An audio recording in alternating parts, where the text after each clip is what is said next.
Welcome back to the James Rule Crypto Show. My name is James Rule, XRP. I'm a crypto teacher, not financial advice.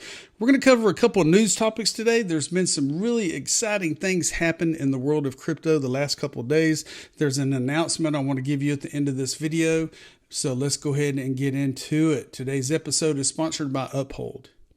I use Uphold. I trust Uphold. They are a cryptocurrency broker. Some people call them an exchange. You can get many different digital assets. They have baskets of different types of digital assets. Check them out. There's a link below. Tell them James Rule XRP sent you by. Let's take a look at the numbers. It is Tuesday morning, 4:30 a.m. in Texas. Total market cap is $2,793 billion. We're getting closer to that 3 trillion market cap mark. Let's zoom in. Now, yesterday, some amazing things happened. Bitcoin is at $71,987. Ethereum is at $4,003. XRP went up to like 72, 73 cents yesterday. We're currently holding at 69.5 cents. Cardano, 74 cents, HBAR, 12, Stellar, 15, VeChain, 5, Algo, and all that. And as you can see, and there's a lot of adoption happening. You know, a lot of money is starting to stay in these digital assets because people are starting to realize that if they hold on a little bit longer, they're going to be able to reap the benefits of their investments. Do your research, people. Okay, MicroStrategy. Michael Saylor buys another 12,000 Bitcoin at $68,000 per coin. Smart man. You know, here for the last couple of days, we've seen couple of years, we've seen him on videos, Bitcoin Maxi, blah, blah, blah, but he's smart. He's starting to scoop up as many Bitcoin as he can because they are limited in supply. They're being used for ETFs now in the United States. And there's going to be Bitcoin halving in April, which is going to limit how many Bitcoin are produced by miners. So way to go, Michael. Congratulations. All right, the FDIC, Federal Depository Insurance Corporation in the United States, calls for enhanced digital asset policy to safeguard U.S. influence. You know, all these government institutions are finally starting to realize that cryptocurrency is not going away. Cryptocurrency is not going away. You know, they called it a joke. It's just a fad. No, it's no longer a fad. Developers around the world are building on top of these blockchain ecosystems. And I'm really, really honored to be a part of some of these different ecosystems. Let's look at this.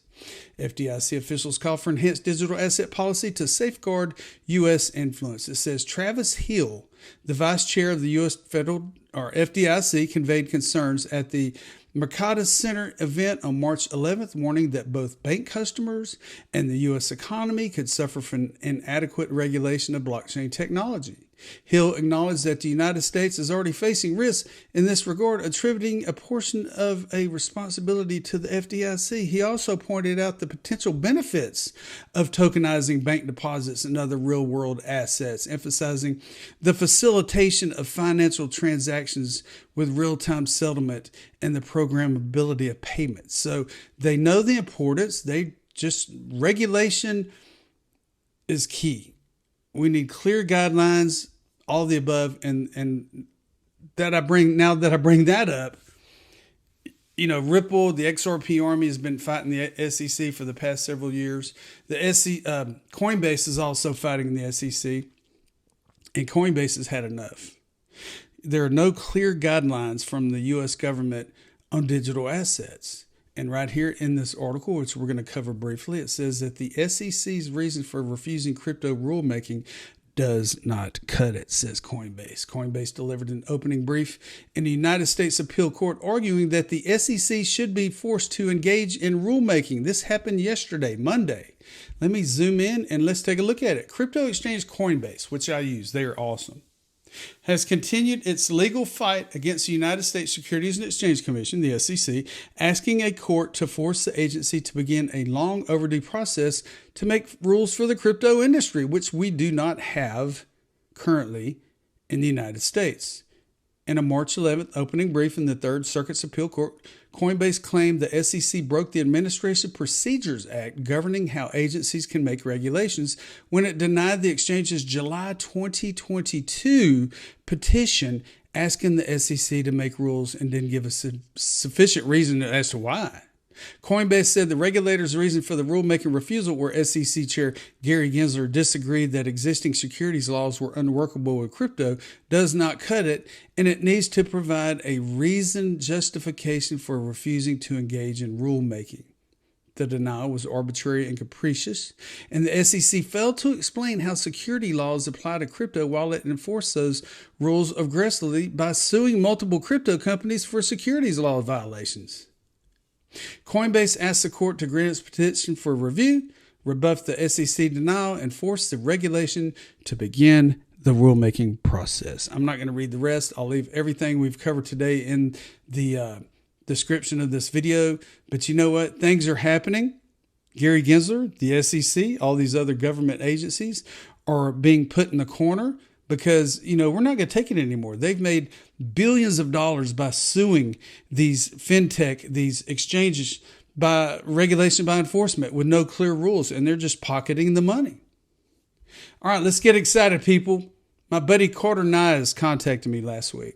He is the CEO and co-founder of BNICE Productions, which is a growing ecosystem that is incorporating artists, developers, all kind of awesome things. And the reason I bring it up, here's BNICE at BNICE_projects. Yesterday, there was a major announcement, BNICE Speed Pass Mint announcement. And I'm going to leave this link below. I want you to watch it. They are giving the public an opportunity to mint these speed passes. And there's all kind of different elements, which include the BNICE token, being a part of the ecosystem, giving back to the community, growing the ecosystem, and growing you. And I'm going to be interviewing Carter today.